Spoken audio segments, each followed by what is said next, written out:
Hello everyone, welcome to the live demo of Sweethurt Virus 1.0 and Sweethurt Virus 1.1. We have split the virus in two parts for ease of representation. As this is recorded media, we'll have some limitations, hence this decision was made. We'll first start with the version 1.0. As you can see, we have already made the virus in bat extension inside our virtual machine. Let's see what happens when we try to run it. Well, we can see that Windows Defender didn't stop this virus from getting opened. And right out the bat, we can see that the command prompt window has opened with a question. Hey, do you love me? Answer in yes or no. We can imagine that this is done by a teenage girl or a boy as a love letter. Let's take a hypothetical scenario that a boy has given this program that is only a few kilobytes to the girl he loves, and the girl runs it in the computer and gets presented with this question.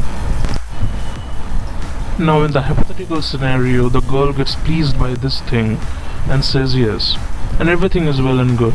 But what if she said no?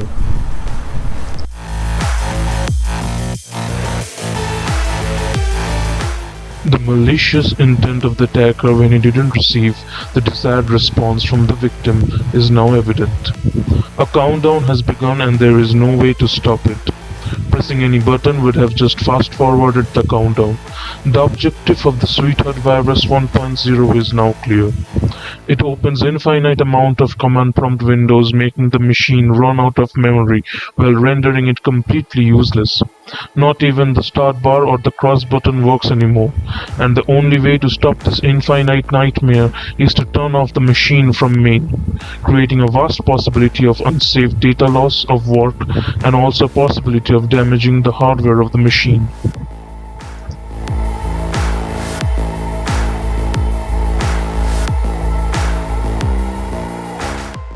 Sweethurt Virus 1.1. Now we move on to the more dangerous territory of the Sweethurt virus. We are showing this added capabilities by separating them from its previous version for better understanding. Let's see how much more dangerous and capable version 1.1 of the Sweethurt virus is. Once again, Windows Defender allowed this virus completely. We can now see on the screen that a command prompt window has opened with multiple commands working in blazing speed. Generally, while paired with the previous version of the Sweethurt virus, we won't be able to see this command prompt window, as it will be covered by infinite number of blank command prompt windows while mouse and keyboard becomes completely unresponsive, just how we have seen in the live footage of version 1.0.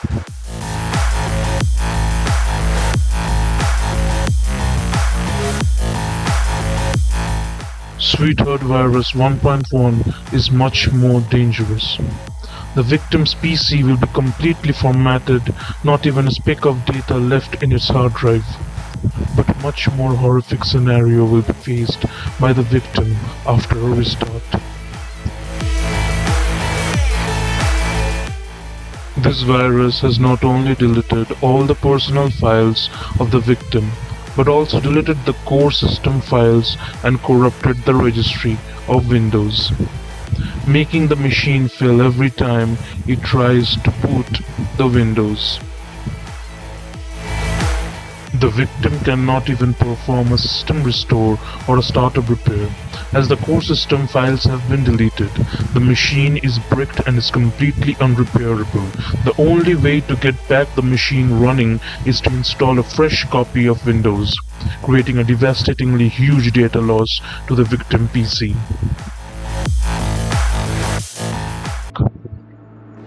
Let's think if a virus like this is launched into a PC of an IT company. So much of essential and costly data will be lost, while making productivity of a project plummet down. If it's used by a student to attack a PC of a university or a school faculty, assessment, project and exam data will be lost, creating huge administration problems.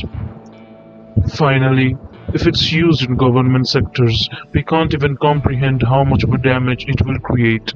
From loss of sensitive financial and official documents to the loss of documented evidence against a criminal, the damage is utterly incomprehensible. To make ourselves secure from viruses like this, we should always use the latest updated Windows and also use good antiviruses. As a good practice, we should always check the code of a bat file by clicking on Edit and see if the bat file is malicious or not. To make the source code unaccessible, hackers will generally convert the virus from .bat file format into a .exe file format. A bat to exe converter is very easy to find on Google. Let's see the live footage of it and also discuss about the precautionary methods. We can see in the folder that we have downloaded the bat to exe converter and have converted the sweethurt.bat file to an exe or an executable file.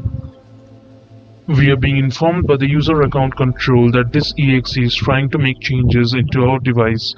We should always keep the user account control in recommended area to have notification like this. The precautionary step is to check the publisher, and if it's unknown, then we should never click on yes without doing a bit of research about the app on Google. The future scope of this virus is huge. It can be made more deadly in its future version by making it steal selective data from the victim's PC.